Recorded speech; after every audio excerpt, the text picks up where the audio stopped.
A store sells an item for 500, making a profit of 25%. Later, the store reduces the price of item by 20% to clear old inventory. What is the new percentage profit or loss for the store? देखिए, एक store है जो कि वो क्या कर रहा है, एक चीज़ को 500 पे बेचता है तो उसे 25% प्रॉफिट मिल जाता है।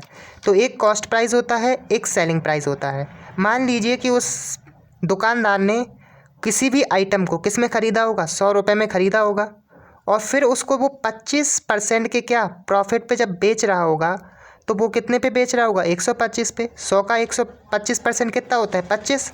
और 100 रुपये की चीज़ को 25% के प्रॉफिट में बेचना है तो हम 25 ज़्यादा पे बेच देंगे। ये हमारा रेशियो बन जाएगा कॉस्ट और सेलिंग प्राइस का। इसी रेशियो की तर्ज पर हम क्या निकाल लेंगे, ऐसे आइटम का कॉस्ट प्राइस निकाल देंगे जिसका सेलिंग प्राइस क्या है, 500। तो यहाँ कितना मल्टीपल बन रहा है, 4 का।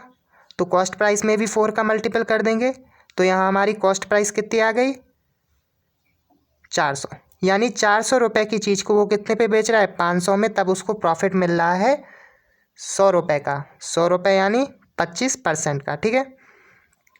अब 400 रुपये की चीज़ को वो 500 में बेच रहा है। चलिए, अब जो बेचने का प्राइस है, अब क्या स्टोर करता है, 20%। जो बेचने वाला प्राइस था यानी 500 में से ही वो 20% रिड्यूस कर लेता है, कम कर लेता है। अब जो नया परसेंटेज बनेगा वो लॉस में बनेगा या प्रॉफिट में बनेगा, ये बताना है। तो 25% लॉस करेगा।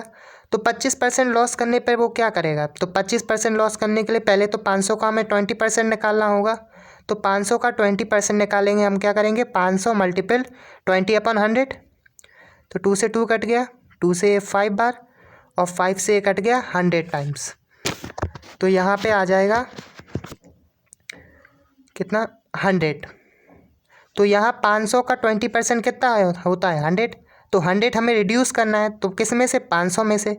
और जब हम 500 में से 100 को रिड्यूस करेंगे तो हमारा कितना मिल जाएगा, फिर से 400। जो हमारा कॉस्ट प्राइस था वही फिर से बन गया, ठीक है, एक कॉस्ट प्राइस ही फिर से बन गया। तो क्या हमें कोई लॉस होगा, नहीं, क्योंकि हमारा चीज़ हमने खरीदी ही 400 में थी, लेकिन हम पहले 500 में बेच रहे थे, फिर हमने 500 में से 100 रुपये यानी 20% कम कर लिए तो वो फिर से 400 बन गए। अब जब वो फिर से 400 बन गए तो हमें कोई प्रॉफिट भी नहीं हो रहा है और कोई लॉस भी नहीं हो रहा। तो हमें 400 रुपये का, ठीक है, तो हम यहाँ पे क्या लिख देंगे, नो प्रॉफिट नो लॉस।